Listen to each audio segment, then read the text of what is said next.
రాజ్యాన్ని ఏలిన రాజే అత్యధికంగా భయపడ్డాడంట.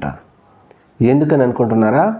అలాగే రాజ్యాన్ని వదిలిపెట్టి ప్రజల్లోకి వెళ్ళిపోయిన బాహుబలి కంటే అంతఃపురంలోనే రాజుగా ఉన్నటువంటి భల్లాలదేవే ఎక్కువగా భయపడ్డాడు.